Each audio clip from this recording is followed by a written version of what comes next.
Today we are back once again talking about Copenhagen stickers. Obviously there has been some new kind of updates and stuff going on, but also just taking a look at where the market and where these holo prices have gone over the past couple of weeks as well. I think will be interesting. There's definitely been some shakeups. There's definitely been some stickers that are looking a little bit more attractive, at least price point wise, and stickers that are looking a little bit less attractive price point wise as well. And we'll also be talking about today when that sticker sale could be coming soon, because we got some new news and updates surrounding that.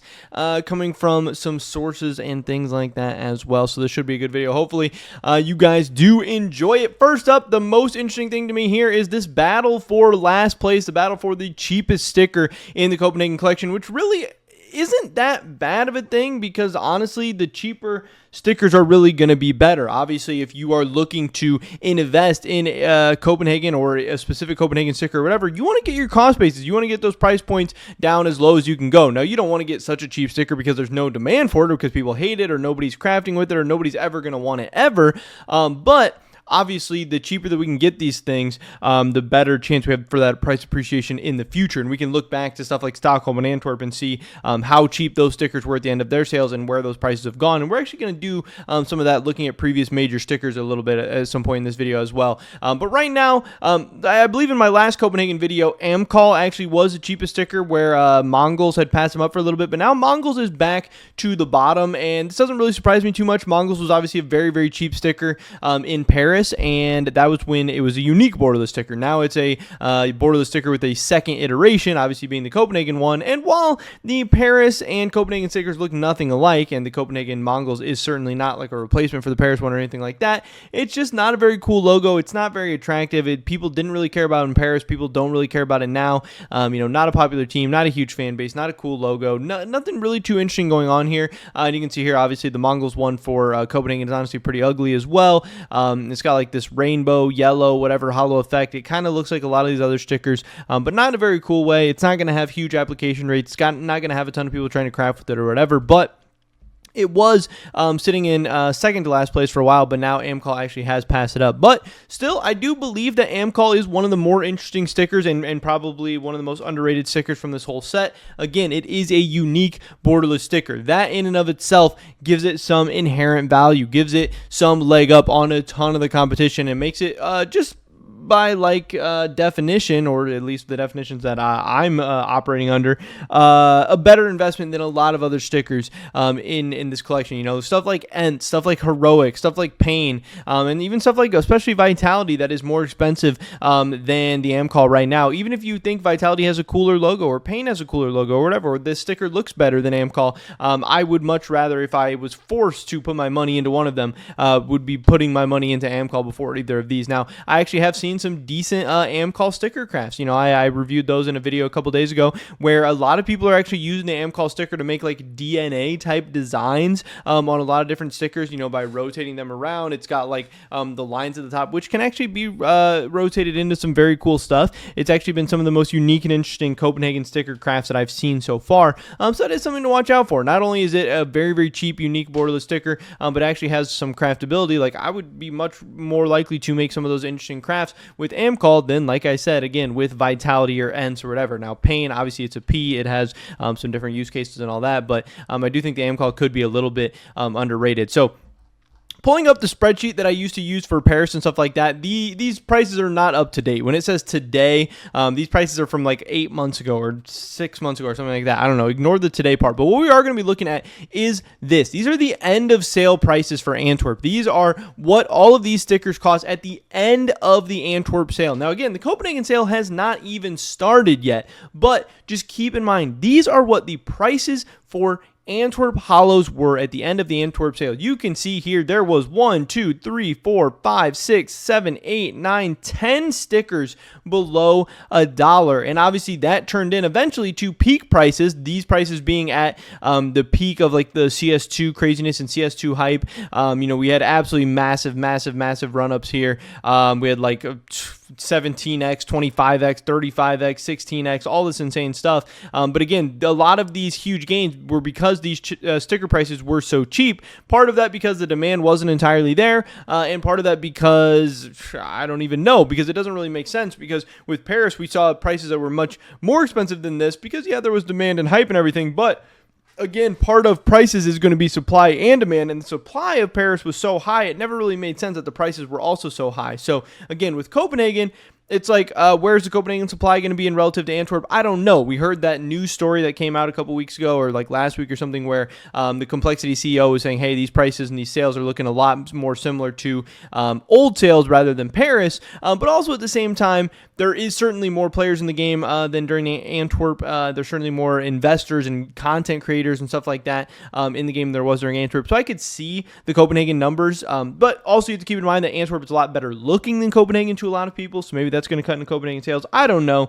but I would kind of expect that Copenhagen will probably end up selling a little bit better than Antwerp. Obviously, significantly worse than Paris, but still better than Antwerp. But again, those higher sale numbers should mean lower sticker prices. Yes, there is demand and stuff like that. And another huge thing here is the craftability. Now that we have 5X crafts and crafts where stuff can move around and everything, but I don't know. So for me personally, I'm going to be looking for, towards the end of the Copenhagen Sale or during the Copenhagen Sale, for prices to get down cheap, which is something that never happened with Paris. And that's part of the reason why so many Paris stickers have ended up being, not so great investments or pretty terrible investments or whatever. So if Copenhagen prices do drop and drop and drop and drop, eventually they're going to become great. Again, look here, you could get big stickers for 22 cents, Renegades for 33 cents, Heroic for 35 cents, whatever. If we look at what we're looking at with Copenhagen right now, the cheapest sticker is 78. Not what I meant to click on. That cheapest sticker would have been like the 1, 2, 3, 4, 5, 6, 7, the 8th most expensive sticker in Antwerp at that time, which is just absolutely crazy.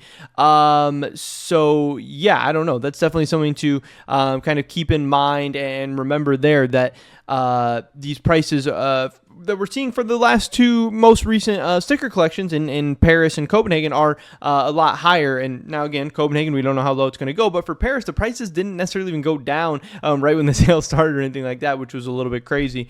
But yeah, we'll have to wait and see what happens. But again, if these prices do continue to drop and get really, really low, then some of these could become very attractive. Again, if Amcol gets down to that 40, 30, 20 cent range, hey, this could actually be something I could see myself piling some money into. If Legacy gets down to $1 or less, this as a unique borderless sticker could be something I would be looking into. Again, Legacy right now sitting at about $1.92. Again, Ecstatic at $2.15 definitely doesn't look that attractive to me. We look at $2.15, that would have been, like up here, like a G2 level sticker. I don't know, 1, 2, 3, 4, 5, 6, 7, 8, 9, 10. $2.15 would have been like the 10th or 11th most expensive sticker, and right now it's, like 6th or 7th.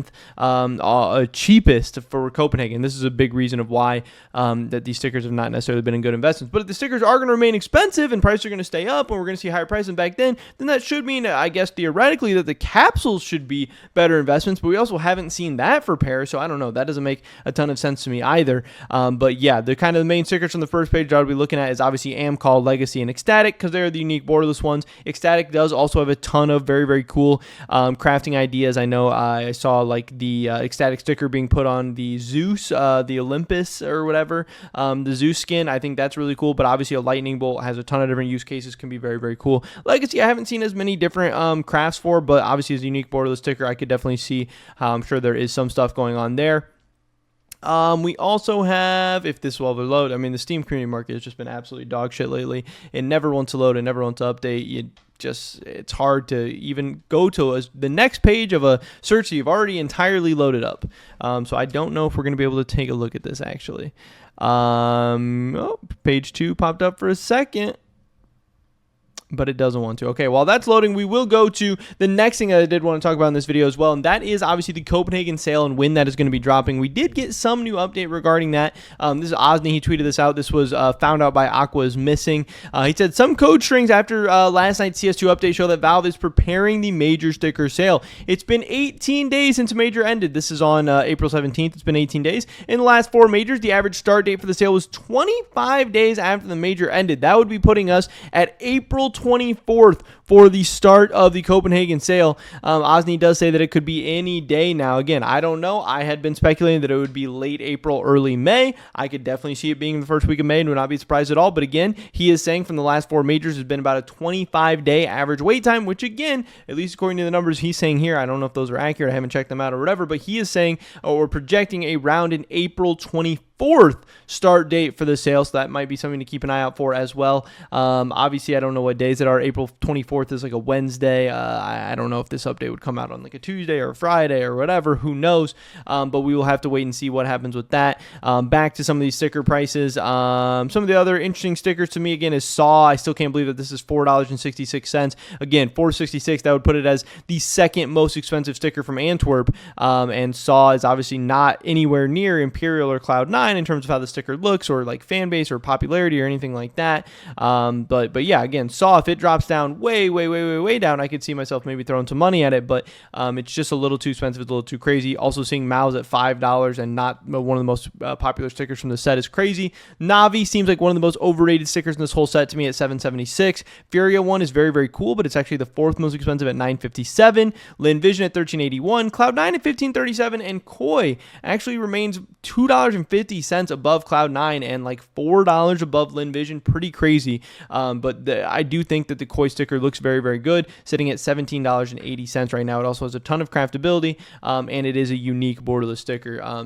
But still, again, $17.80, that is a tough sell. But it is going to be very interesting to see once the sale starts, how long the sale lasts, how popular the sale is, and where prices go. Because if sticker prices do drop down, they could become pretty interesting investments. And if Copenhagen is not looking like it's going to be super overbought, then the capsules could become some interesting investments as well. But again, we will have to wait until that sale actually starts to know a lot more of what the heck is going on. But it's still interesting, at least to me, fun, interesting, entertaining, whatever, to look at where the sticker prices are going right now. But again, would not be buying capsules, would not be buying stickers or anything like that just yet. Wait, be patient. You have weeks, if not months, to start making some of these decisions. But that's pretty much it for this video today, guys. Hopefully I catch you in the next one. Until then, peace.